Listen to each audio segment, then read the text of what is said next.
એટલે જોઈશે એક સ્થાન આપવું પડશે. એક સ્થાન દરેકના આલવું પડશે. જ્યાં સુધી હું છું ને, હું બોલું છું ને જ્યાં સુધી, ત્યાં સુધી તમારે જોવું જોજો.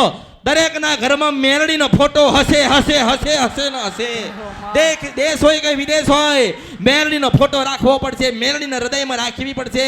મેરડીને પૂજતા હોય કે ના પૂજતા હોય, આજે કહું છું કે મેરડીનો દીવો કરતા હોય કે ના કરતા હોય, મેરડીને ભજતા હોય કે ના ભજતા હોય, મેરડીને માનતા હોય કે ના માનતા હોય, પણ સાચા હૃદયથી કોઈક મેરડીને નમજો અને જગતમાં નમવા ના દે. એનું નામ અમૃતની મેરડી છે. શિરવન સપરા નદીને કંદરફિયા મેરડી છો.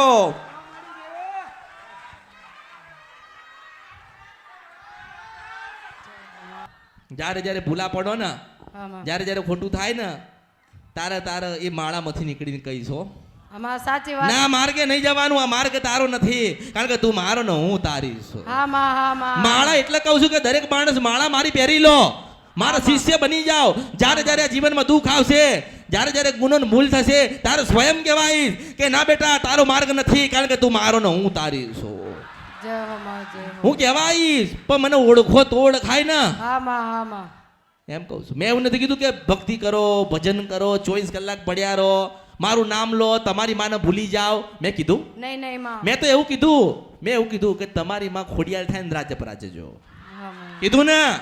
મેં એવું કીધું તમારી કુળદેવી કાળકા થાય પાવાગઢ મળવા જજો. તમારી કુળદેવી ચામુંડ થાય તમે જજો. મેં કીધું ને. એટલે તમે તમારી ખોડિયારને મળવા જાઓ ને રાજાપરામાં, એટલે ખબર પડે કે આ વસ્તી કેમ આવી. તારે અમૃતની મેરડી દેખાવું એના. ઓહો હો હો, આ તો અમૃતની મેરડીએ મોકલ્યા છે. પાવાગઢ જાઓ તો કે કોણ? તો કે અમૃતની મેરડીએ મોકલ્યા છે. માસ્તર કે સંખલપુરમાં બહુચરને મળવા જાઓ એટલે કે ઓહો અમૃતની મેરડીએ મોકલ્યા છે. એટલે યાદ રાખજો કે કળિયુગમાં મારું સત વધતું જશે, વધતું જશે, વધતું જશે, વધતું જશે, વધતું જશે ને વધતું જશે.